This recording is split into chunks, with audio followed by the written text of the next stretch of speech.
All right, so welcome everyone. Welcome to the Break into Tech series by the Skill Garage. My name is Michael Akman, and I'll be your host for today's conversation. The series is all about real stories, actionable insights, and inspiring journeys from individuals who have successfully transitioned into thriving tech careers. So today, we are thrilled to feature one of such persons, an astounding, professional immigrant who went through his own transformative journey for his career and is here to tell the story. The story is proof that with the right mindset, with the right skill, with the right skills, with the right support, you can actually break into tech, and it's possible for everyone. It's possible for anyone. So in the time that we have, probably an hour or so, this fully packed session, we will explore a lot of things. One of the things we will be looking at are the challenges that people face, you and I, what we face, and how the challenges we face, especially with transitioning to tech careers, and how we can overcome them. Second will be looking at exact steps that we can also take to land our first role. How they did it and how we can also learn from what they did. Practical tips on how we can help you start your own journey in tech. And we'll also have time for question and answer. So get ready to ask your burning questions. All right. So without further ado, please join me in welcoming our guest for today, no other than Mr. Mojeed Agbaje.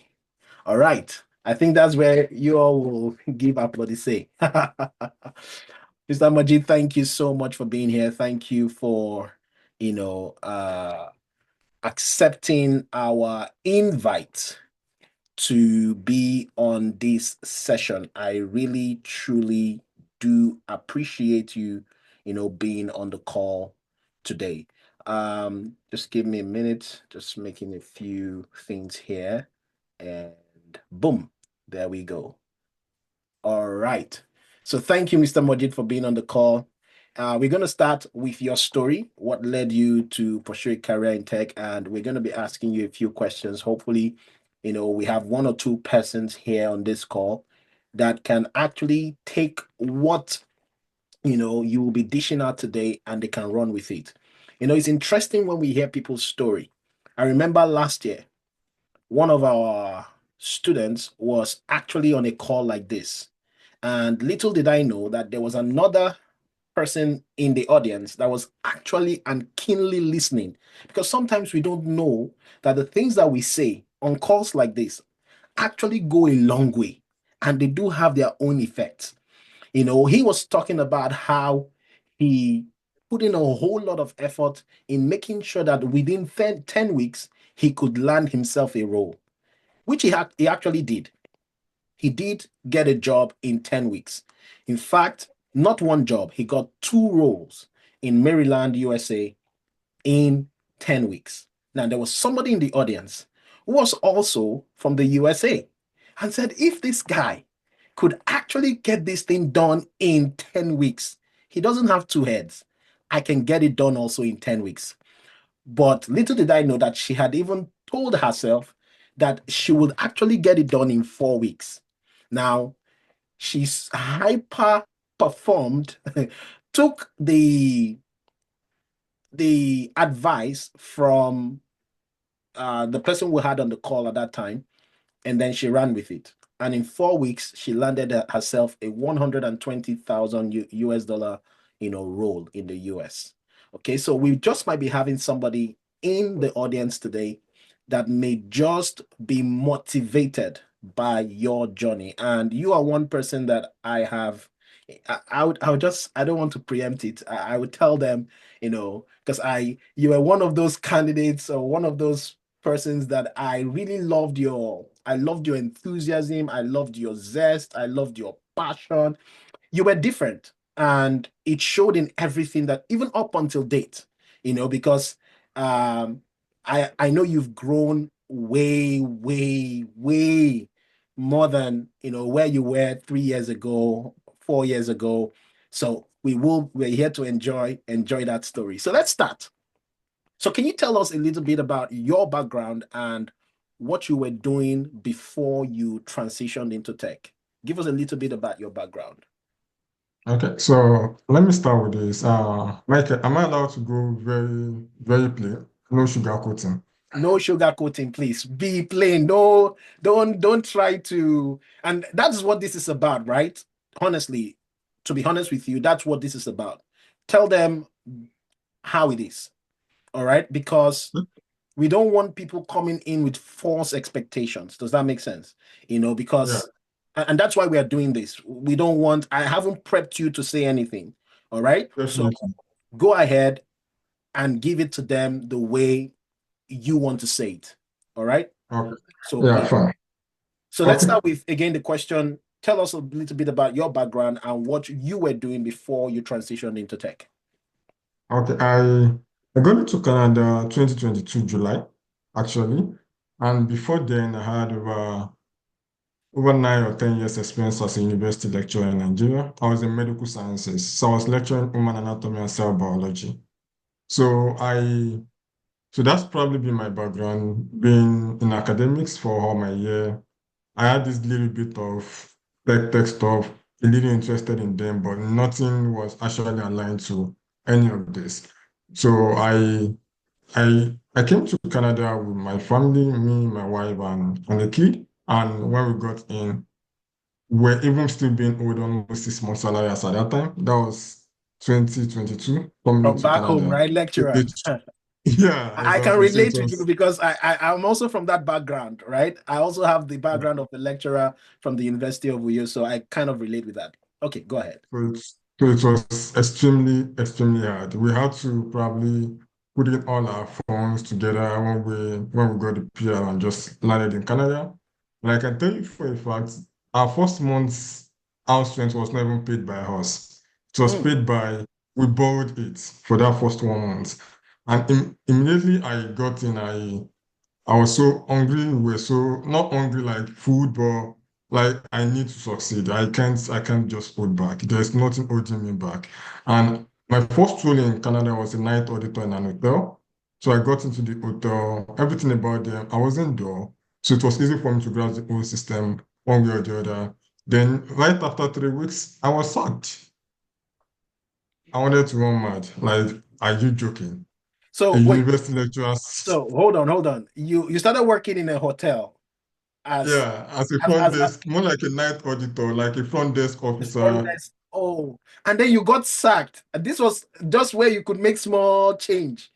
One change just to, okay, the first 1 month, let me be able to pay the rent and start going but to be sincere, I think that was the turning point. That was the blessing. Mm. For me, I think that was the blessing. Then there was this guy, I don't even know him. He was like, there's this business analysis course. You go fit do am. The way he said it, I was like, I can do anything. Right now, right, like right now, I am open to anything. Just give me anything and I'll take it, right? Just give Yes, me I was like, anything, ready to take it. I can do anything. I was like, oh, there's this Michael guy, one of my guys, tell me about blah blah blah. I said, give me a number. To be very sincere, that was, the only reason I asked if I could go over with from Michael was because I wanted to tell the real black and white story. I did not even have the money to pay for this course when I started. Mm, I begged Michael, I don't have this money, but I will pay in 3 installments because I don't really have the money. mm. That's the black and white story that I wanted to ask if I could say. Okay. But that doesn't mean we are taking 3 installments.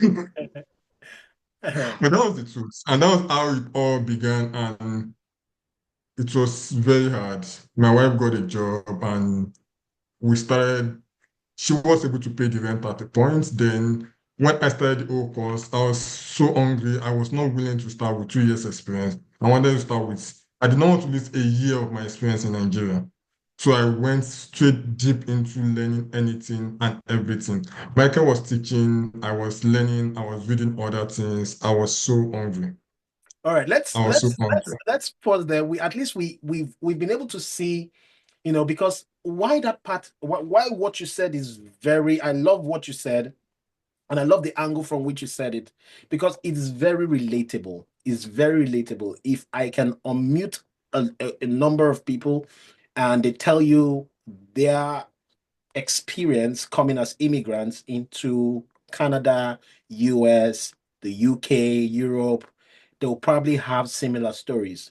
Like those of you who have had my story, I told you how I was sleeping with rats, like literally. I slept on the bed and there's a rat there, right? Like literally. Like that was the only, it's not because if I had a choice, I would have gone for something better. But that was what my money could. It was a house that everybody rejected. But what would I do? I didn't have the money, you see. And you mentioned something about even the money you used in paying your first rent was borrowed. Just made me remember how I came to Canada. I came on borrowed funds. I told people I borrowed 3,500 pounds. I can remember. I just told my wife, pack the bags, we are going before my birthday. I can't stay 1 minute here. We are leaving. Borrowed funds. So, when people see that, people like us, we've made some moves, we've transitioned, they just think that, oh, everything went smoothly, we didn't have any troubles. I was just like you, sir. I wanted to learn anything. I got to that point. So thank you for being very plain and open. And I think there are a whole lot of people out there that really um, uh, resonate with that story. Now, let's talk about your journey. So you got in contact with someone, they told you, oh, there's this guy who does stuff. Um, I think you can get on that. Long story short, you jumped in here. Um, what would you say? I know you're going to walk us through that journey, but what would you say were your biggest challenges, the biggest challenges you faced as a professional immigrant trying to break into tech? Or what would you say was or were there moments of doubt or setbacks during your journey? And how did you overcome them? Okay. Let's start with this. Like an hungry person will likely not look at challenges to start with. Wow. Because okay, I was coming from medical sciences, not even biology, or I was a university lecturer. I was doing well. I loved my career. Started lecturing as far back as 21 or 22 years old. So it meant I wasn't basic. So I loved it. But when it comes to a point in your life and you're looking at what is going to actually change my life suddenly and stop going on this path, you were tired of everything. So I think that was one motivation. So like I said, when someone told me, oh, if you do, I can do anything. Is it going to change my life? Yes, I can do it. Then when he told me, and to be very sincere, one thing I think I was so happy about was meeting Michael, because if the guy had not told me, oh, there is this guy, the guy was not even doing the course. Someone told him about Michael, and he just told me there is this. I was like, just give me the guy's number. I will talk to him. So I can't really say challenges. Do I have doubts? Yeah, maybe at times you get tired and you're like, this is a whole new area of knowledge. Oh, I don't know so much about this thing. Where do I start? How do I start learning? What are the information I needed? Maybe that can probably bring it out. But then, one thing I liked about the course when I started was it was very systemic. So it took you from the very introductory part to the next part, so you could relate. You could probably imagine yourself in those spaces. And as you walk across the way, it's quite easy for you to be able to navigate with the old journey, with the old learning as it's growing with you. So and if you probably are very hungry as I am, when Michael is teaching in class, you probably reread again, go out again, get one or two more materials or anything, YouTube, just learn more, just to accumulate this whole knowledge. So I think there wasn't much of a challenge for me, not because there was none, but because I was too hungry. That Mm, was the point. But did I find difficulty in trying to learn some things? Yes. But we all have one gift of Canada is free internet. So, wow. so if there's something you don't understand, you probably go on there, try and learn it. Even tell internet, like, give me as a dummy. Tell me this information as a dummy. Like I don't know anything about it. Tell Mm, me as a dummy. The simplest form. So those way I started getting ideas, I started understanding it, I started relating to some of the concepts, and I started trying to learn more. But will it be easy? Maybe not totally, but with dedication, walk you through it, absolutely. Mm. So were there times?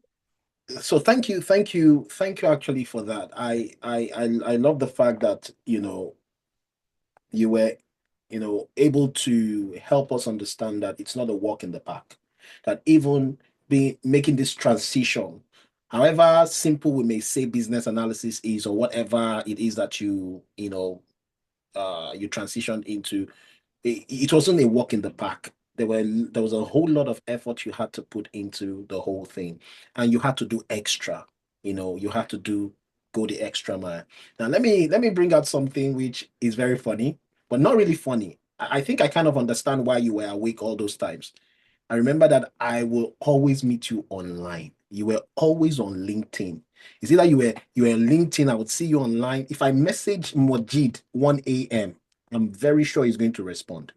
If I message Mojeed 3 a.m., Mojeed, this guy can be awake till 3 a.m. Please give us an insight. What were you doing at on 3 a.m., 1 a.m., you know, 10 p.m.? I know there was no work, right? So probably you were just awake the whole time. But I just want to understand, was it still the pursuit of knowledge, or it was just that you were just thinking about your life, you could not sleep?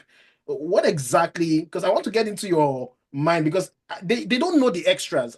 I at least I've been with you for a while now, and I've seen your trajectory right from when you got the business analysis job. We will tell them where you are now so that they will understand that you eat up a lot of information. So what were you doing in those times where you were always awake?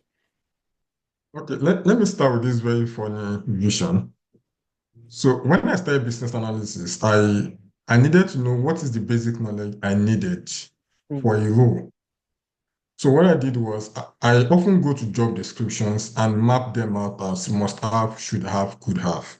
Hmm. So I can get 15 several descriptions, and I start looking at what aligns these job descriptions across these fields together. Requirement gathering, okay, I think this is must have. I must know it. Or this one, I think this is must have. Now, when it comes to other aspects, which is should have, that is where we start talking about the different technologies or the different areas or field within business analysis. Now, you want to know, okay, which area do I think is going to work for me? Hmm.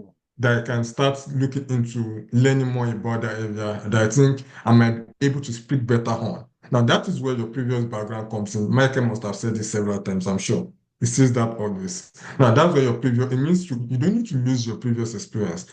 So one thing I did was I had medical background. Do you want to talk about medical technologies? Yes, I can go in on and on. But now how do I bring in my medical background and business analysis together to land me a role? Now, that was the concept now I needed to understand. So how do I bring in that expertise of subject matter expert as a medical person into the knowledge of business analysis and just learning? Now, that is something I needed to combine together. So when I look, most thing I do at those midnight was trying to look at those must have, should have across all of those jobs. And one thing I did again was when I started business analysis, I took the job description of a director of business analysis and I looked at what does this person need to be a director. Wow. So I, so so I just mark them out and say, okay, I'm going to learn this must haves, Hmm. this could have in medical field, and learn all of these leadership skills to join with this. So it's easier for them to say, oh, I've been doing business analysis for over 10 years, and this is what I can tell you about it based on this knowledge from the executive aspect. So those are some of the things I do at night. Look into people's experience, where they work, their industry, what are the things they're saying, all of those, gathering those information because, like I said, I was not willing to lose out 1 year of my last 10 years experience. So I needed to gather knowledge that could translate me into that same 10 years experience, straightforward. So that Wow. was what I was doing most time at those midnights. And it clearly worked because my first role was a senior role. We are coming to that. We are coming to that. We are coming to that. Now, this is very interesting because, if you remember, one of the first things we do in the boot camp, if you remember, we just started a boot camp, and those of you who are on that, you would know that the very first task that we give to people is to study 40 job descriptions for a BA, for a product owner, for a product manager. We give them that task. And it's interesting how, you know, and I know you're probably like myself, who studied even more than that 40 job description, maybe 100 or 100. And at the point where maybe at that point you were not even applying for a role, right? You were not even applying for a I role yet. just started the OBA, the You just OBA classes. you just started the BA class. And that is what some people don't know. We need to be able to follow instructions. Is one of the first things I tell students. And trust me, people who do these things already have, because the first thing you need to do is that there's this barrier in the mind, right?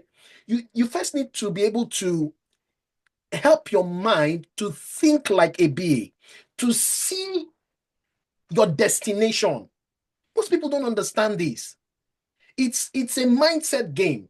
The skill you will learn. Listen, if you've done a diploma, and that is why most times they give you the basic criteria for a job like that should be like the diploma, or because they know that anybody who went to school, got a diploma or got a degree, you can actually learn the skill.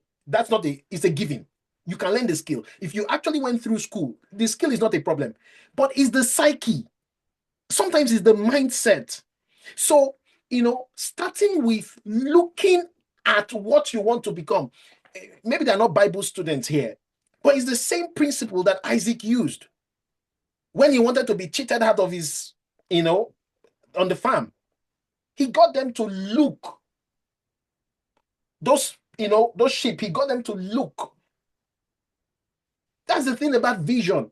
You have to see. You have to see. You have to see. There's a thing about sight. So you have to look at where you want to get to. You want to become a cybersecurity expert. You don't. The first thing is not learning the skill. It's looking at where you want to be.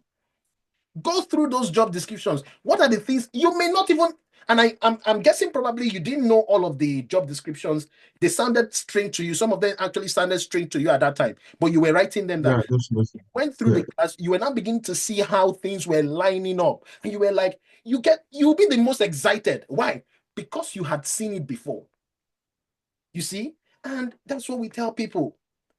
You need to be able to break that mindset. So let's talk about, I think I'm going to take a pause here and I may continue with my questions, but I want to give people in the audience opportunity to ask questions. So if you do have questions, probably throw them in the chat or just raise your hand.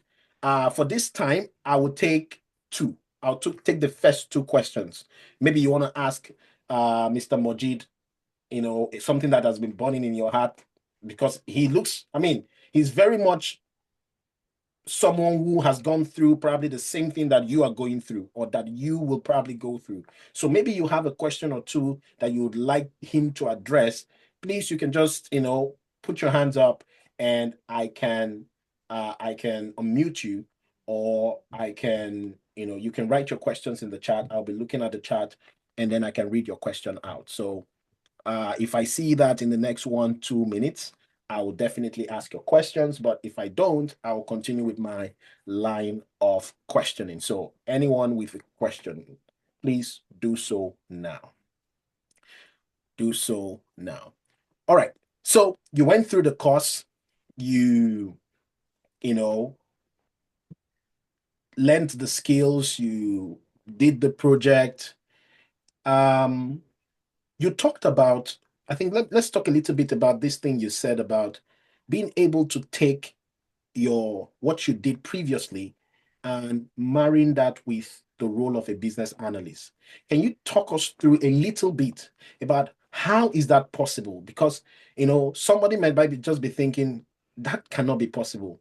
And the good thing is that you are a lecturer, you are from a medical background. So how? How can you take, how were you able to take what you had from that background into business analysis? How does that even make sense? And you said you were aiming for like 10 years of experience, 7 years of experience. How does that work? How does that work? Okay.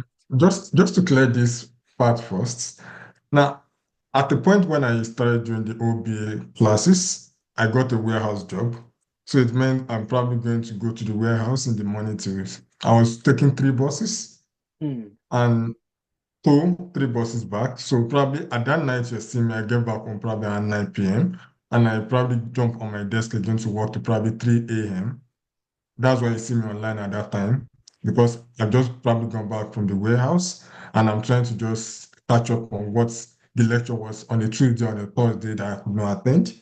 So I go back to the recording and try to listen to it, try to jot things down and stuff like that. Now, back to your question on how Sorry I to was able to interject. join. Sorry to interject. Sorry to interject. So it means that you were not in all the classes. No, no, no, no, I You was had to not. go back and But the recording was always on Samcat, if I'm right. yeah, yeah. So The I was recording was always able always to there go for you back. to go back to. You know why I said that? Exactly. You know why I said that? Because one of the biggest excuse I hear all the time till date when people give me a call and say they want to transition is I don't have time to attend the class. I will be at work. I am busy. So they postpone the day of their salvation. They postpone it thinking that they need to be in class. They have to be in class all the time. Well, I know that people are different, but sometimes you have to be tough when things get tough. Because there are some people that cannot afford to leave that job because it pays the bill. Just imagine you Mhm. having to leave the warehouse. It pays the bill. But at the same time, you don't want to stay there because you will continue to struggle to pay bills if you do Yeah. not make that sacrifice. It means that when you went to the warehouse, you came back tired. But in spite of that tiredness, you still went back, looked at the recording because you knew it was temporary. One Okay, thing you're about always tired when you're always tired when you work in the warehouse because absolutely you go when every when job. when you're when you're when you're when you're going to the warehouse. Someone like me, I get into the warehouse in the morning. I'm looking at the time like when am I closing? Like I'm tired even when So you can imagine coming back from that kind of job and you are still on your computer. It takes a lot of dedication to do that. You see, and that is what people need to know. There's no easy way to this thing. It's a temporary. I always say this story about Olamide Shomi, and everybody knows I say that. I say this story all the time. This lady called me right off the bat. She said, "Listen, Michael, I cannot attend classes. If I attend class, it means that I cannot pay my bills. But one thing I'm going to do, I know that this thing is temporary. I'm going to stretch myself beyond what I know. I will not die. When I come back from my job, I will look at the recordings. Time will no longer be my excuse." And she did that. In 10 weeks, she was one of the first people to land 2 roles, 2 jobs. She just decided to go for one because she was still at that point saying, am I able to do it? Am I not able to do it? But right now, if you see her talk, if you hear her talk, she talks like a professional. Of course, she is a professional. She is a professional. So, those people here giving themselves and say, the reason why I've not started is time. But I'm not like Mojeed. Mojeed can study. No, he had to pressure himself because of something he was looking at. Sorry to interject that. I just wanted to, because that was a very key point that you mentioned there. And it was important for people to actually see that. So let's get back on track as to how you were able to marry your previous role with the current role. Yeah, okay. Now, to be very sincere, like I said, now you're coming from a field, you have deep experience, either insurance, medicine, whatsoever field, banking you're coming from. Now, for every role you've ever been, there's an opportunity for a business analyst in that role, Hmm. either optimizing your system, either modernizing your system, either improving your process, whatsoever. There's a chance for a business analyst in that role. Now, for me, I, I started with the thought of number one, uh, in the hospital, we likely have an electronic health record. If I was a business analyst on that project, what would I have done? Hmm. That was the first thing I thought. Okay, medicine. Now that's the project on my mind.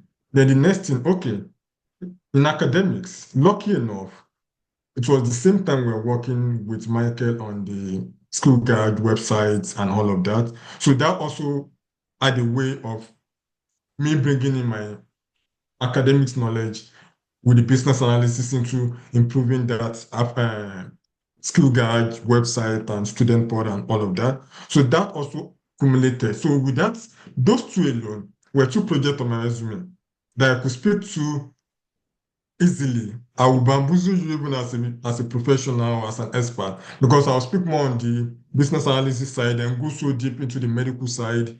And you just know, like, no, this guy is an expert in this thing. So it Absolutely. was, so it was, so me imagining a project in my past experience. Let's say, for example, you're a banker and you're looking into an ATM whatsoever or anything. Oh, if I was a business analysis on this project, what would I have done? Then you walk yourself through your own expertise. Then you understand, okay, what are the skills I've gained here? Then how would I have worked on this project step by step to implement this project as a business analyst on this? I Mhm. think that alone is a storyline for your resume anytime, any day. Anytime, any day. So I think if you're able to get one or two projects that you have a previous experience from your field and you infuse your knowledge of business analysis into it, you have two projects you can always sit down and keep talking and talking to the interviewer is tired about it. So that was how I was able to do mine. That previous experience of the electronic health record and my knowledge of academics with also the school garage website we worked on with Michael. I added those together. Those were two basic projects with 3 years and 2 years experience. So that's 5 years experience Hmm. that I could talk to easily without looking or scared or stammering easily. Hmm. Thanks for that. Thanks for that. Thanks for that. All right. I'm going to, pick on some of the questions that I will talk on that later, on some of the questions that are getting into. But let's talk quickly about, we are almost coming to, we've still got some time. So let's talk about the process of you landing your first role, from applying to getting hired. But what was your approach like when it came to job applications and your interviewing as someone that was just transitioning into tech? Can you talk us through, that process of, applying to getting hired? Was there any time you doubted yourself? How did you handle that imposter syndrome, things like that? Was there any time you got discouraged? As to application, did you get rejected and things like that? Would like to hear. And we'll come to the next part where you can talk about specific strategies that people can, because I know right now just so you know, guys, right now, Mojeed, tell you where he's. I don't think I don't want to move, but one of the things that he has added to his, is that he runs an agency, which would also be a consultancy. Right now, he runs even a recruitment agency. So some of the jobs that we've posted, or some of the jobs that I've asked some of the students to apply to, because some of the jobs you send to me, I send it to some students that I see that they are really good. I send them to those students so that they can apply. So Majid is, also into big time recruitment, although he still does his job as a tech person. Okay, you're gonna hear that. This is just something he does. He has a passion for, and he has helped us to be able to hire, a couple people on the platform, through the recruitment agency. So, let's just talk through that first part of walk us through that your journey of applying to getting hired, and then how you approach interviews and job applications. Uh, I used to tell my friends this. I was like, number one, apply so much that every recruiter has a resume. I will be hearing new things on this call. Either let me write that down. Apply so much that every recruiter has your resume. Because that was similar to what I did, right? Okay, the first thing I do most times is when I come online, when I start applying was I'm going to apply to all easy apply first. Probably they can be like 30 or 40. I will apply to everything. Then I'll now start applying to the ones that probably has processes. And I can tell you for a fact, when I was very, very, very, very actively applying, I was applying nothing less than 30, 40 every single day. But some I realized, oh, I've applied before. Oh, sorry, With sorry. warehouse job. Yes, I was applying vigorously. Started getting recruiter score, even in the warehouse while working. And at times there was a day a recruiter called me and I was like, there's so much noise. I was like, yeah, I'm on a site visit.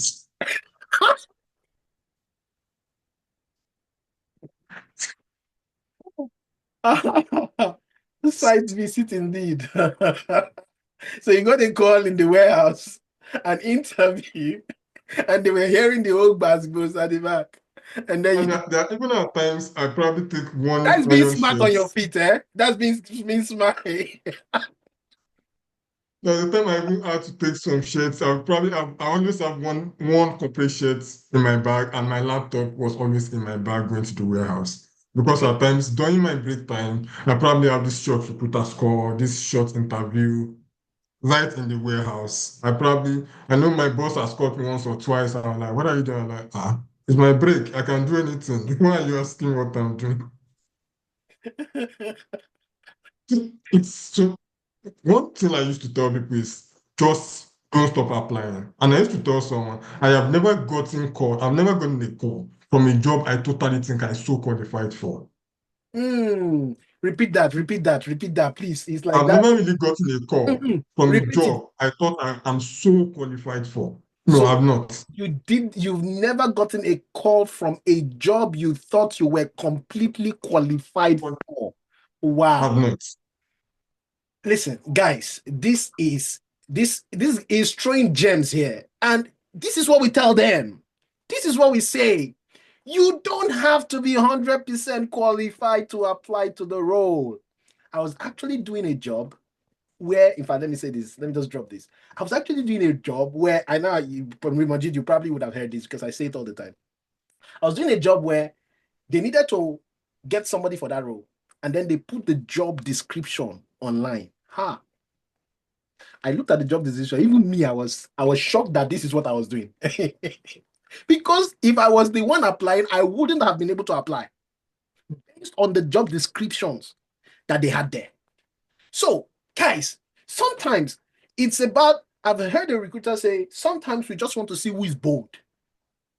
You see, I've had a recruiter say that sometimes we just want to see who is bold enough to take up the challenge and to step in. So, I like the fact you brought that up. Thank you so much that you brought that up. You don't have to be, he said, I have not received a recruiter call where I thought I was 100% equipped for that role. But here you are, you think you have to be 100% equipped for the role before you apply. That's the wrong strategy. Thank you. Please keep going. Yeah, and again, my very first role was very funny. I got a call from a recruiter for business analyst, senior technical business analyst, data and AI.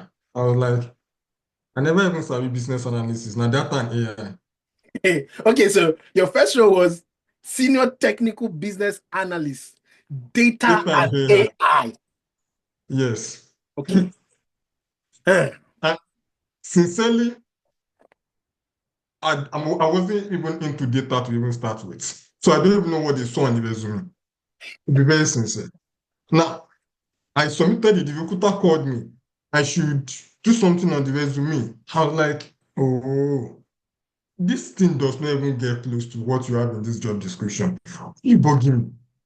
I did, I submitted back again. Then he called me again. I was like, it looks like this thing is looking serious. Oh." Then I did all the old thing I'm supposed to do, submitted the old list, then I submitted back.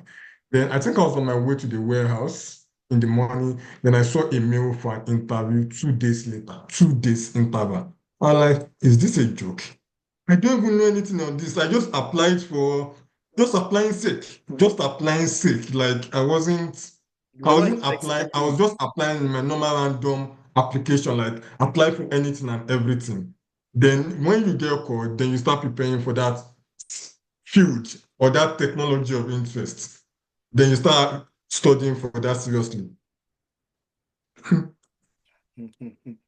Yeah, I got it all and I started learning about data governance, data strategy, data this one. I was like, how can I pass this course? How do I bring this back into my previous experience? But one thing I think they saw when I got on the job was my knowledge of health data, which was not really a deep knowledge. I just added it like, oh, I help with data migration from the previous system to the new system, which I did not even know so much about, Mm, clearly.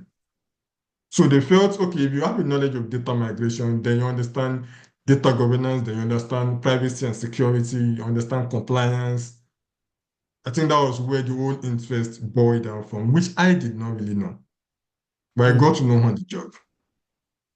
So that's why I said, just at times you don't know what they're really looking for on your resume that actually speaks that volume to what they want to employ. So just don't stop applying or scared of applying. Just apply.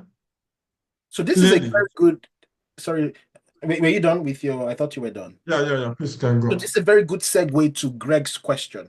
Greg is asking, in your first few months landing a gig or landing this job, this senior technical business analyst in data and AI role, your first few months of landing that gig, how did you navigate the role and manage the responsibilities? Seeing that, hey, you were not really like very equipped with for all the to handle all of the job description. Is it that things changed, or how did you manage it? Did you ever feel like you were experiencing imposter syndrome? That's the question. That somebody, I think it also I, ties, let me also tie it to Stephanie's question. They have similar question. How was your first day on the job? Did you have to use the theory very much on the job? Did you have to use the theory very much on the job? I'm guessing maybe the theory from the course or something. And when you did not know something, how would you navigate it? How did you navigate that thing when you didn't know a thing on the job? So I think you can just merge both questions and yeah. answer that. Okay, I'm going to say my personal experience and I'm going to say possible experience from people. Now, okay, when I got on the job, I got on the job in November 2022, and one thing that is certain, nobody's going to push you directly into any job. You're probably going to have minimum of 2 weeks to learn some things about the industry, about the company itself. So I think that's a lot of time for you to speed yourself up to a lot of knowledge within within that company.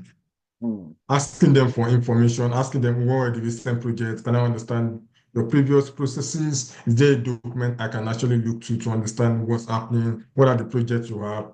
Because they're going to be very, very different. Everybody's likely to have a different experience depending on the industry or the team you're entering. So for me, when I got on the job, my first month was me asking for that information. I used the first week for the whole this thing. Then I started going into their teams to look into their documentation, learn one or two things, jot it down. Terminologies I don't understand or part I don't understand, I'll jot it down. Then after work, I probably go back to my seats and start learning probably a day in the life of a data strategist, a day in the life of this thing. So I started getting some of this information, started doing courses. As of today, if you look at my LinkedIn, I probably have like 64 different certifications here and there, learning this one. Right now, I'm on AI, deep into large language models and all of that. Not because I need them right now, but because I'm seeing, okay, where is this thing going to? So similar thing, learning so much information, understanding things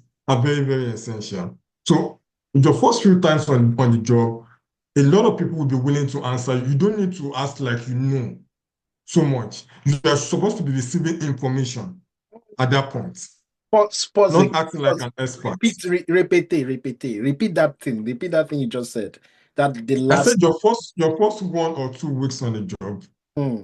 as a business analyst, if except you are thrown into a job there, they're like, oh, you start today and they're telling you, oh, you're working on this project. Yes. But even if you're working on the project, they will still give you a week or two to understand their system, to understand their processes, to understand the project itself. So you're probably receiving information at that time. And when you're receiving information, you're able to split out, okay, these are the things I know, these are the ones I don't know, I can quickly learn, these are the ones I probably want to go and start learning, and so on and so forth. So you don't need to act like you know so much in your Hmm. first 1 week or 2 weeks. You can always be very calm, receiving information. Nobody will crucify you for trying to learn their system or trying to receive information. So it's very normal Because that's the because if you run out expectation. talking so much, you are likely going to sell yourself out at times, and that will be dangerous. But if you are calm enough to understand the information, gather the inputs and all of that, then learn more. By the time you're probably on the main job and you're probably asked to do something, it's easier for you to start asking more intruding questions, more like, okay, so what were you doing before now? What was the process? Can someone walk me through? These are more questions you probably want to understand. So that helps you understanding their processes. What are the things? Even if they mention some things you don't totally know, you can probably check. I wish I can show you my own setup. I've done crazy jobs that I don't even have experience on. Most recently, I took a FinOps job. And so you will not know everything on the job. You know that one and know it for good. And they don't expect you to know everything. But your methodology of asking questions also goes a long way. Can you walk me through your, don't use the word, can you walk me through can you walk me through your, simply mean you Mm, are customizing that question to their own process to understand how they do it, not the general. If I'm talking the general, then they will like, why don't you know it? If you are can you walk me through your process? mm, Can you walk me through how you? So now it's me trying to understand the industry, their own system, their own processes, personalized, so on and so forth. And in some other cases, if you are lucky to have, I have on the job right now, I have one or two BAs, project manager reach out to me within my organizations at times. Once they say, oh, this guy is Ninja, he's carrying this terminology on his title. Oh, let's talk to him. Oh, guy, Alpha, I beg, I know to solve this thing. If you walk me through issues, I can walk you through it. Now, it all depends on how you can trust people to. If you feel there are people, Nigerians or others that you find on your job and you think you can feel safe talking to them. Now you can always sample them first. Let me use that English. Like you go to them, come and alpha. It depends. Me, I try to be very open and social with people. Come and alpha or oh, good morning, good afternoon. Oh, how you doing? How long have you been here? You try to understand some basic things. mm, Oh, I don't know. Do you have an idea of how they do this thing? mm, So the person start helping you, tell you those informations. From there, you can also go. And another final one is go back to Michael if he's not too busy, or reach out to some of the anybody Michael will refer you to, like, oh, speak with this person is likely going to help you understand the industry. Those are the other aspects. But a lot of time, one thing I think is good is you asking those probing questions about their own. Don't go general. Ask their own. They know you are just coming into the system, so you should not know. mm, So with those methodologies, with those ties, it's easier for you to just align yourself. And please, if you have access to their documents, get into that place, swim yourself inside the documents. Read anything you can read, learn anything you can learn. If there's a particular project you're working on, there will be a system project or there this thing, ask about it, go into it. The ones you don't know, you probably write them out, learn about it outside your work. And trust me, it will be a lot easier than you even think. This is so enlightening. So this is so enlightening. Thank you so much for not holding back, Mojeed, for being so plain and so, this brutal information that people need to, because it helps to allay the fears, right? It helps to allay the fears because people think they need to know everything. The very nature of a BA is that you do not know and you want to know so that you can now help bring solution, right? So I love the way you were able to just help them see that, listen, it's not as if, even if they threw you on the job on the first day, they still give you opportunity to understand. And that's what most people don't know. They have this fear of the unknown. And sometimes it just takes information like this to help them calm down and tell them, listen, you got it. You've got this. You see, you've got this. Because, most people can't see beyond their nose, right? So it takes people like you who are already there. You've taken those steps to help them see these things, which is also a very good segue to what next question I want to. We are almost done. And please, if you guys do have questions, please throw them in. We'll be taking the questions. But where are you right now? Because you mentioned a lot of things about, and that's one great thing about you. Mojeed is one of those alumni on this platform that I can always, and just so you know, guys, we've begun like mentor matching in 2025, and Mojeed is one of our mentors on the platform. He has always been a mentor, anyways. He has mentored a lot of people on this platform. He has helped them with job applications. He has helped them with, interview prep. There's so many people I send your way. In fact, the good thing is that he's so selfless. I remember one time I couldn't do anything. I just called him. I said, Mojeed, and thank you. Sometimes I don't know how to thank people like you. I just called Mojeed and I said, please, this guy needs and I think it was kind of like similar thing with what you've done before, right? So I called Mojeed and I said, Mojeed, this guy needs help. Right now, I'm in church. I can't do anything. When I get home, I think I'll be tired. Please, can you? He was like, I think let me do it. I can do it. He created time. So he's one of those selfless mentors on our platform, and I really, really do appreciate you for that. I don't take it for granted. Let me just, give you your flowers now in front of everybody. Thank you so much for helping. This work is not easy, right? So, and people like him makes it easy, for people like me. So I really, really do appreciate you so, so much from the depth of my heart. All right, so let's talk about where you are right now and what keeps fueling that motivation. Like I see you a lot, what you're pushing out on LinkedIn. By the way, you can connect with him on LinkedIn. Of course, he's gonna ask you if you're from the Skill Garage. So you can connect with him on LinkedIn. Okay. Just tell us where are you now when it comes to the kind of work you're doing, number one, and then the kind of information you are taking in right now. I know there's a whole lot of data thing you're doing, and it's a huge. Sometimes breaking that down, somebody will be like, they will think you've been doing this for 10 years. They don't know that it's all about passion and, when you're hungry for stuff. So just tell us, where are you right now in your journey? Well, I not so far different, but been in several other places. Now, my first role, like I said, was as a consultant. It's crazy. Coming in as a senior technical business analyst on your first job, it's like deep down into the deep ocean. They don't expect you not to know. So it Mm, means you must keep gathering information mm, every time. Now, I'm still on the role, which is a contracting role as a consultant. This should be going to my third year. And I think I've renewed my contract once, and it's every 2 3 years contract. Now, while on this job, I've also been able to work with another organization, which I might not be able to totally disclose on the call. But Michael has always been involved in everything anyway. He has always been one of my referees every time. So I know for every of my resume out there, you probably see a Michael in there. mm. So I've also been there, which means, like I said, the second role again wasn't something I know. It was FinOps, Cloud Financial Operations.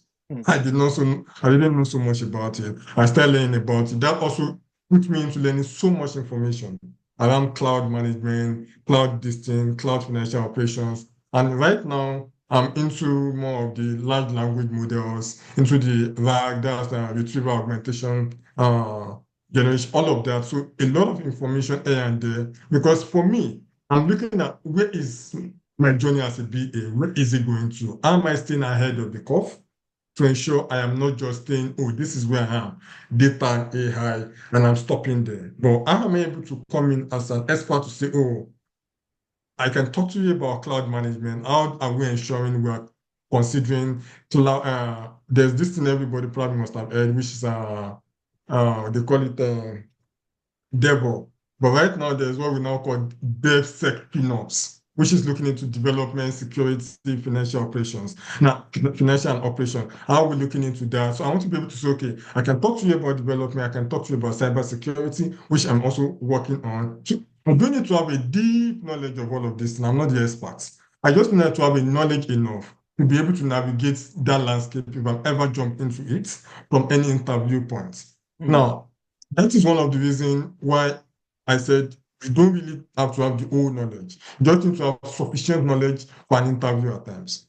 Now, mm, if I'm looking to apply for a cybersecurity job, I know I have one ISC course I did that probably can be enough for me to talk about compliance, cybersecurity, and blah, blah, blah, blah. But that is in a BA level. If I'm looking to jump into FinOps, I know I have this knowledge around FinOps. If I'm looking to jump into AI, fully, large language model, I know I have this knowledge. So it's just me just walking ahead of my own curve to understand where am I looking to, where is technology going to?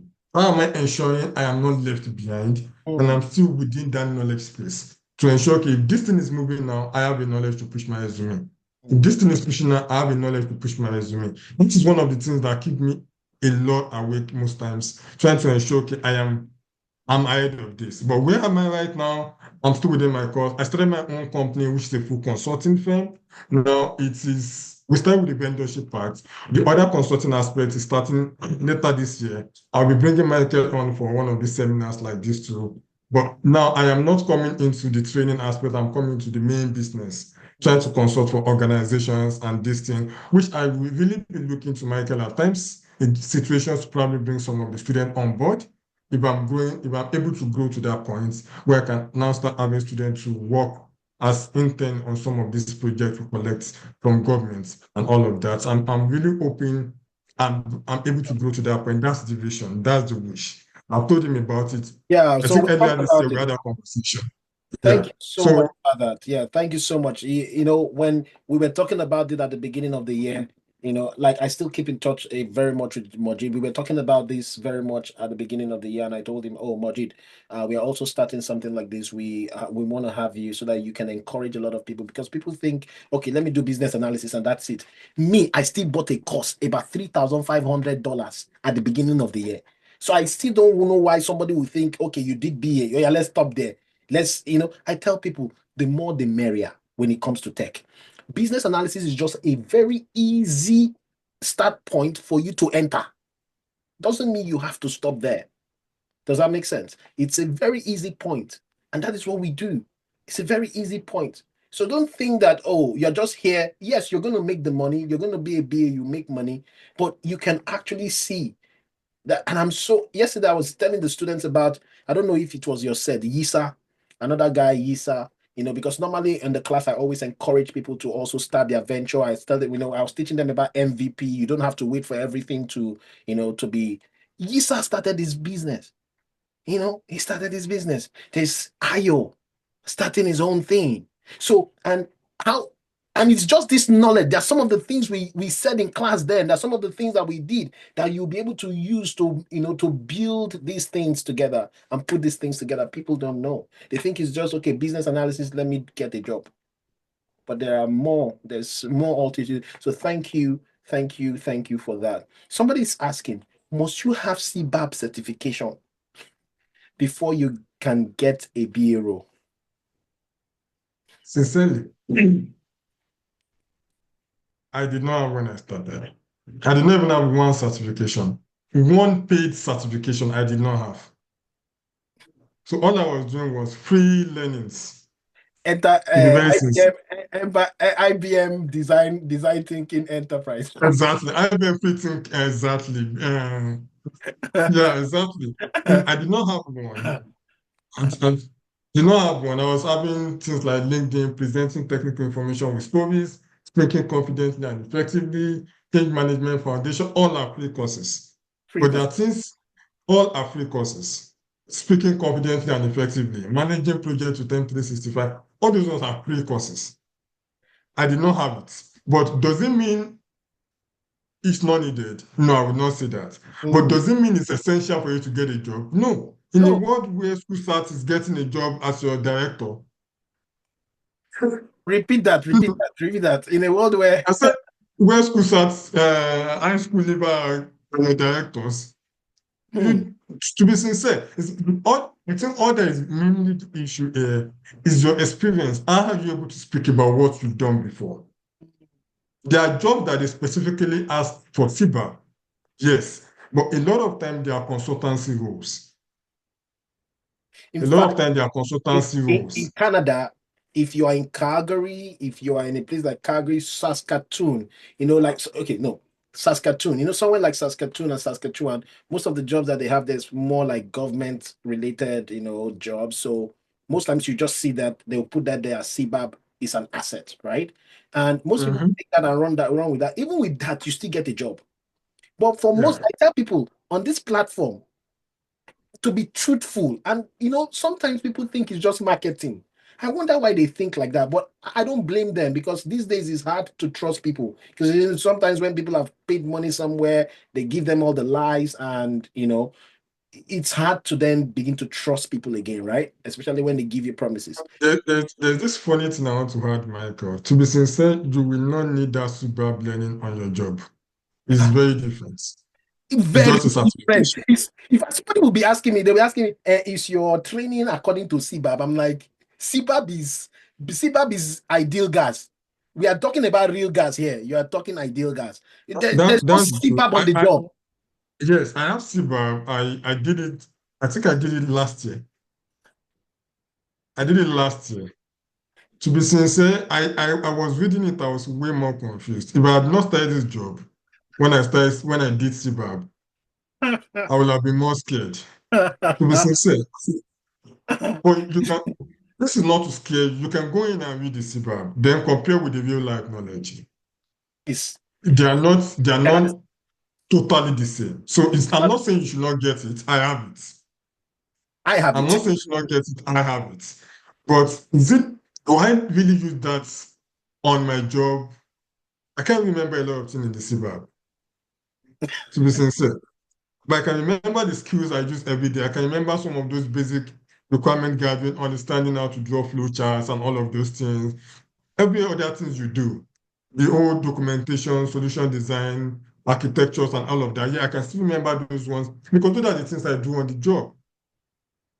But can I start remembering some things? I can't remember a lot of things in CBAP, black This, and white, to be very sincere. That's the, why I said I'm going to be the very seven sincere key here. areas, the seven I can't remember. I can't remember. To be very sincere, BACCM. you can have it, yes. It's not, but is it an advantage? Yes. Yes. But is it going to be the one to get you the job? No.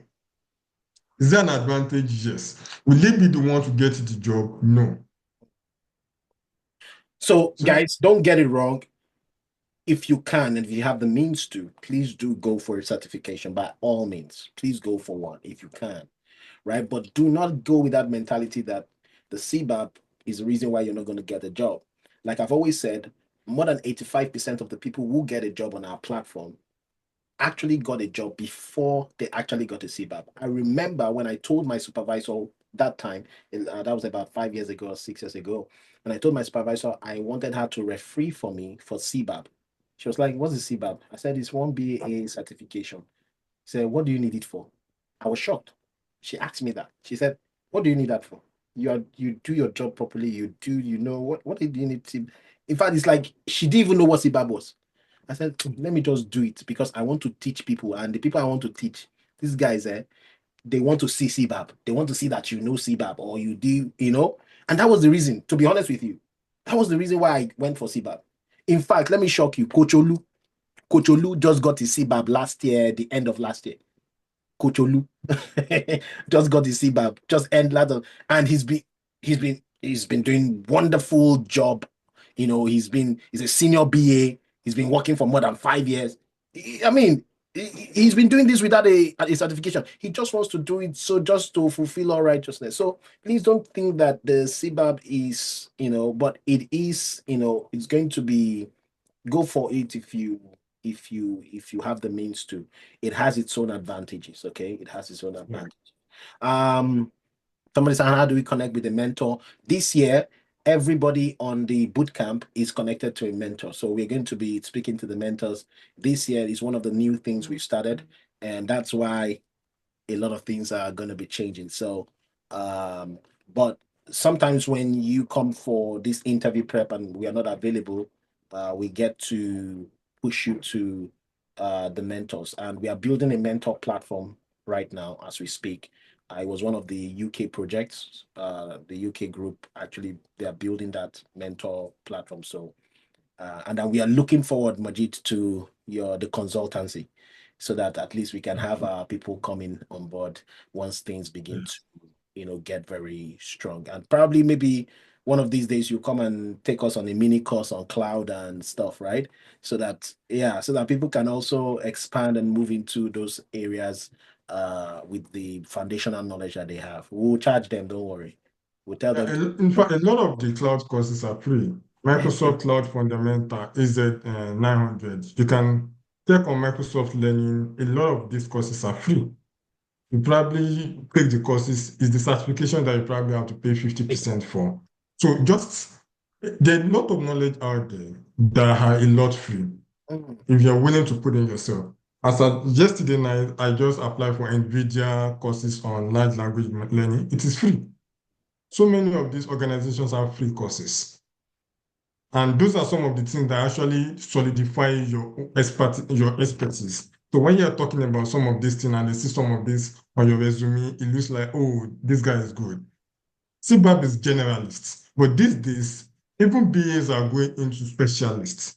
mm, So it's mm. not a generalist as usual again, not so many again. You see, most of the job you're applying for, why some of you are scared is you apply for a job and you're seeing knowledge of M365. You're seeing knowledge of one thing, one thing, one thing. All of those technologies are getting you scared, like, I don't know this thing. I do know this thing. But these are things you can go on LinkedIn or go on site to ask And you a can day in the learn life of this thing, easily. and you get that information.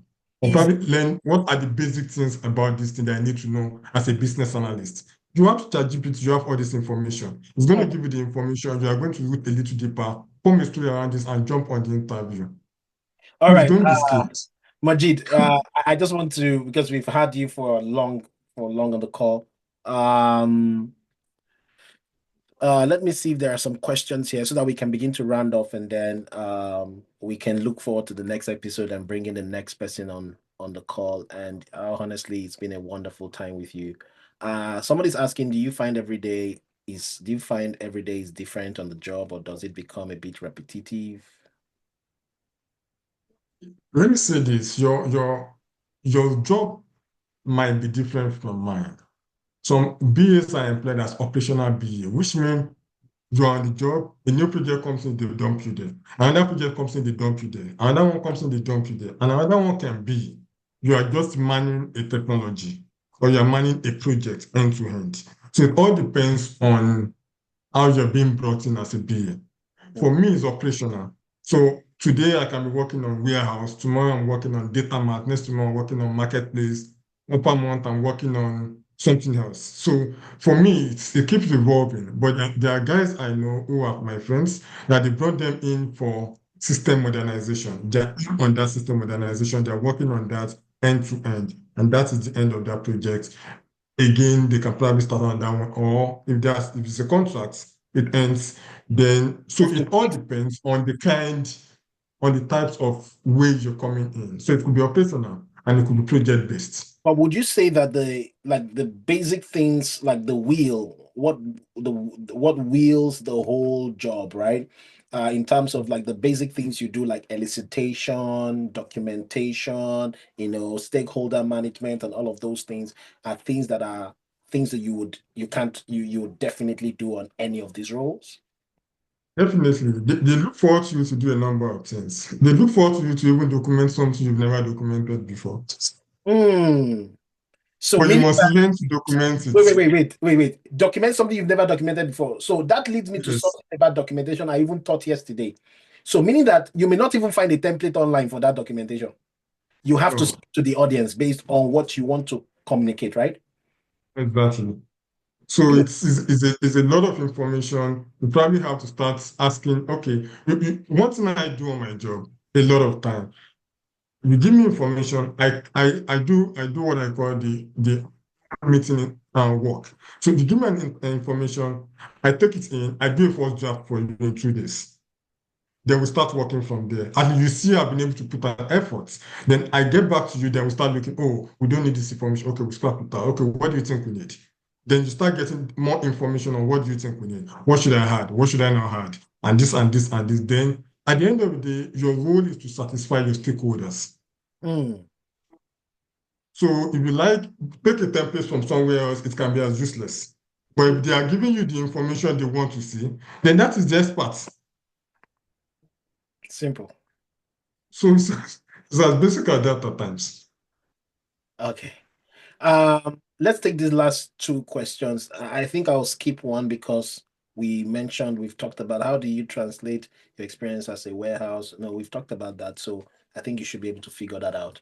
Or you come to our skill mapping sessions. We can sort that out. Somebody said apart from applying to jobs daily, were you also reaching out directly to recruiters and actively posting on LinkedIn to get noticed? To be sincere, every method works, but I did not do that. Doesn't mean it does not work. Mm, Every method works. Different people have different methods. Like there's no black and white to getting anything in this country. Number one thing is God's grace. I will probably put that out mm, because I think I started less than a month after my stop with Michael was when I landed my role as a senior BA. It wasn't because I was smart or I was good. Let me start with that. The grace of God is a very big factor. But your own effort is also another aspect. So there's no black and white rule. You can do that and it works for you. You might do something else and it works for you. For me, people are saying 2 pages resume. My own resume to start with was 5 or 6 pages. I used to tell anybody that I'll tell them, if you look at my resume, if you call me for an interview, then you look at my resume. And I was bent on that. So, like I said, there's no direct school of thoughts. They are just where your intuition comes in, and you just feel like, I think this will work for me. mm. I So think this will work for me. even if you don't have a two-page resume, as long as you pack a punch into that resume, as long as you pack a punch, because we've had several people like that, people like Bobby, who we are going also gonna have. You have to wait to hear Bobby, guys. When you Bobby, in fact, everybody we're gonna bring on this platform, trust me, everybody we're gonna bring on, break into tech series. When you see it, please jump on the call because they will be dishing out nuggets, different. What Mojeed is not saying today, Bobby's gonna tell you tomorrow. So, Bobby had like a four-page resume, but every single thing was a punch, right? So it's not just you trying to make a four-page resume. If you check his resume, I have the resume, so I can tell you. If you see the resume, it is packed with a punch. You see? Yeah. So don't just say, okay, because he has said it, I'm going to put for you better stick to your two-page resume. No, no. The way I wrote mine was storyline. So the way I wrote my resume is to be able to tell a story how I did every project from beginning to the end. So if you read my resume, you want to be able to say, oh, he started with this, oh, he did this next, he did this next, oh, he ended with this. That was the way I wrote it more like a story. So if I have an interview, all I need to read at times is my resume and some other things because I can tell the stories from my resume. So that is the concept that works for me. Like I said, it's about your personal intuition, what you think, but there's no black and white, there's no templates for everybody. So But my let me just speak for some students on the. Are you willing to share like that current? I know I have your resume, but are you willing to share that resume? It's just for the students on the platform. Oh. We're not. I can share my resume with you, Michael, and you Yeah. can do Yeah, so we anything with can it. we can cover. So guys on the platform, we're gonna get that resume and then we're gonna show you what it looks like. So maybe you can take a cue or two from there. If you want to be a storyteller on your resume, you can also take that cue. We're not saying go and copy and paste because you cannot say its own project. Of course, you guys, you are better than that. If you're going through Skill Garage, you're better than that. So we're going to be making that available for you on the there's this resume thing that we have. Let me- So see it as one of the templates there. All right, let me begin to round off with, and then I will come back to my last set of questions.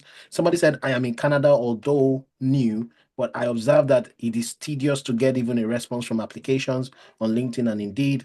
Is it really possible to get a job after all this training?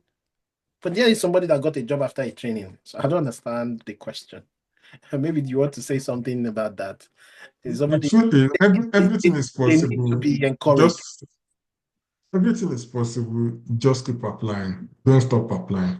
My Mhm. first role as a senior this thing I'm talking about was 3 months after getting into Canada, or 4 months thereabouts. So it's about you just keep applying. Like I said, nobody knows where the luck comes from, so where the blessing comes from. So keep applying. You apply to one job, your chances are limited. You apply to 100 jobs, your chances, even if it's one, it's possible. But let's see what that resume, whoever that person is, if you're on the platform and you think you've been applying, please. One of the things we always tell you is come back, let's see what's because there are sometimes things change over time, right? So bring it back, let's see where you are. But I don't think I recognize this person on the platform. Maybe I'm wrong, but I don't think I recognize that name. So probably it's not one of our resumes being thrown out there. But anyway, that doesn't mean that it is anything. But just let us know. Someone said I noticed that US has a lot of jobs than in Canada. Is there any way someone in Canada can apply remotely for jobs in the US? Well, I don't know if Mojeed has an answer to that. If he has an idea, Well, to be sincere, two ways. I've also been trying to apply. I've been called for one or two interviews. It's very low because most times they want a W-2 or they want to be residing even in US. So that's where the whole but issue let me comes answer from. that question also that if you think that will work for you, please listen. Everything is about what do you believe. Now, let me tell you Yeah. why. Because um, Frederick, Frederick, one of our students, Frederick, is in the US now with his family. He applied from Calgary. He got a job. In fact, when he was panicking, he was like, Michael, they've given me the offer now, but I don't have the. I said, relax, relax, relax. So I took him to Coach Emmanuel. Emmanuel Abang is in the US, right? That one helped him with one or two things, and then he's in the US now. So it's possible. It's possible, right? It's possible. So Coach Emmanuel was able to help him, do one or two things. Frederick is in the US right now. He started in Canada. He's in the US, so it's possible. All right, very, very, very, very possible. 100%. Okay, so let's begin to round off because we spent almost an hour, 30 minutes here. We're supposed to stay for just 1 hour, but it's an hour, 30 minutes. Now, there's so many people on the call right now, and they're just like in their head, can I do it? Can I not do it?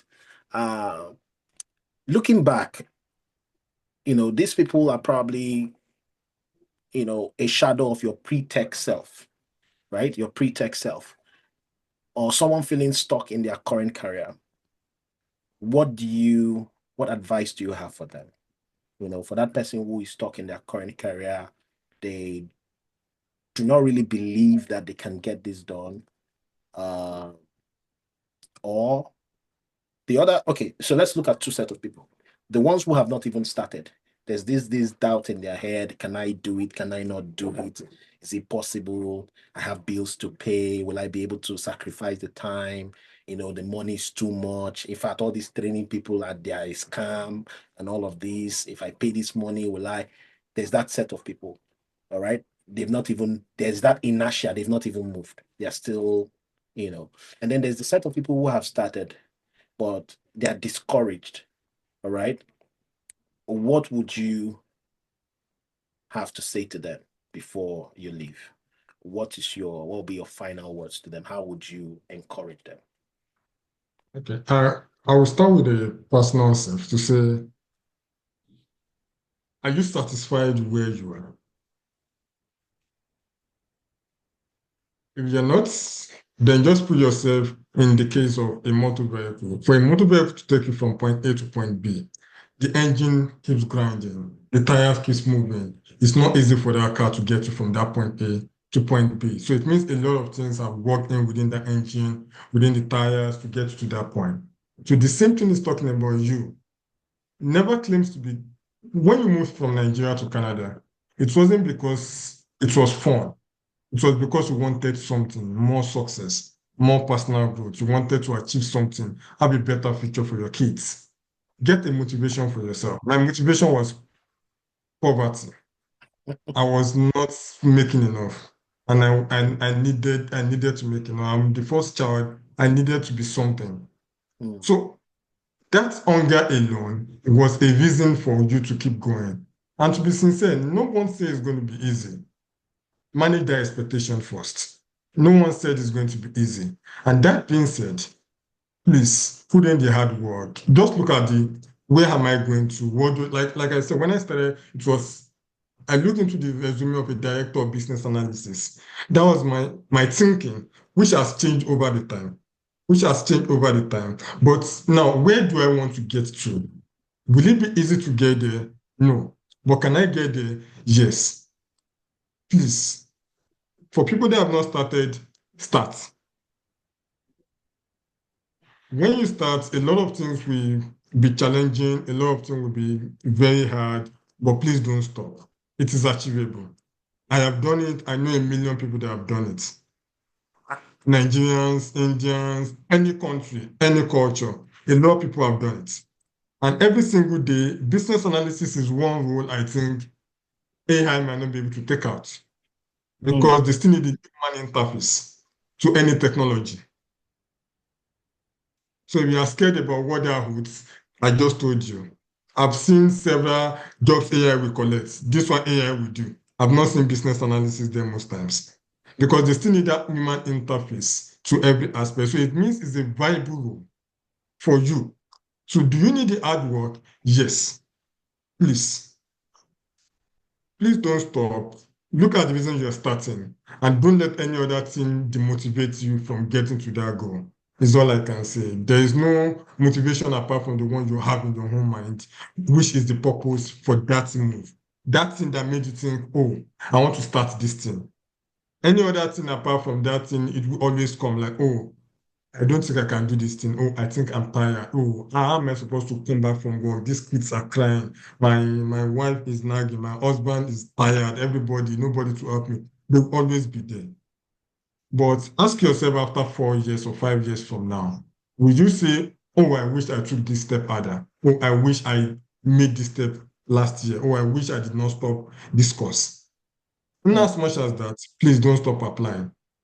Don't stop don't stop applying. Don't stop pushing for what you want to do. Start if you've not started. Just put your hand on the wheels. Even you that you are scared, you can realize it could be the simplest thing you've ever thought you could ever do. And it's an easy right for you. For me, the only reason I apply for most jobs at times is I ask myself, what if I've applied? They might have called me. Oh. Hmm. So that pushed me to want to do it. So if I do it and they don't call me, I'll say, at least I satisfied my conscience, I did it. So the same thing, please, the same thing. Satisfy your conscience and do it.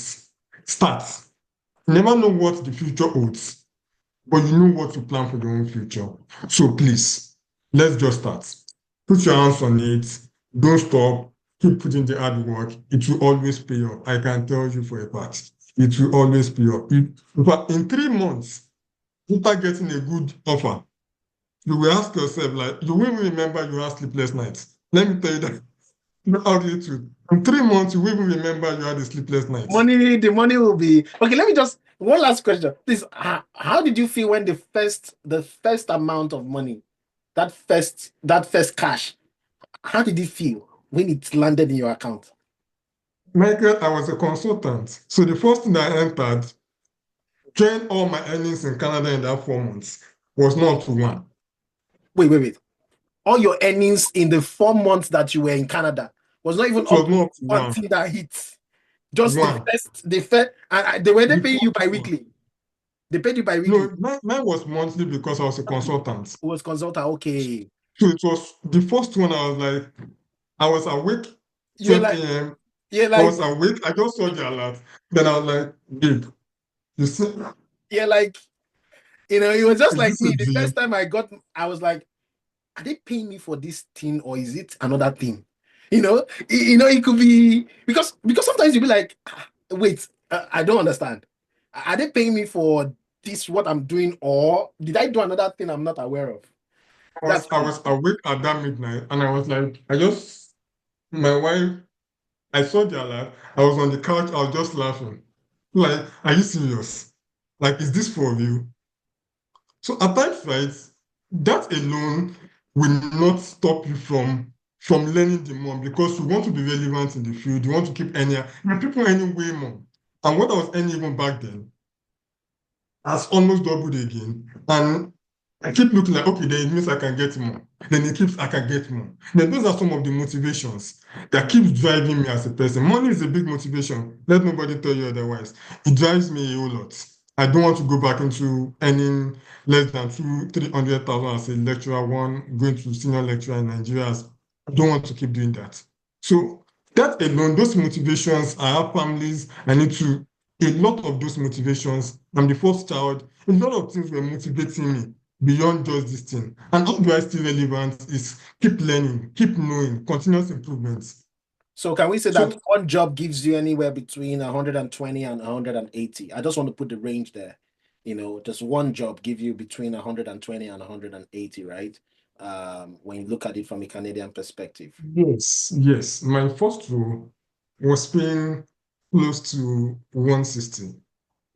Your first rolo, your first Yes, rolo. my first role was paying close to 160.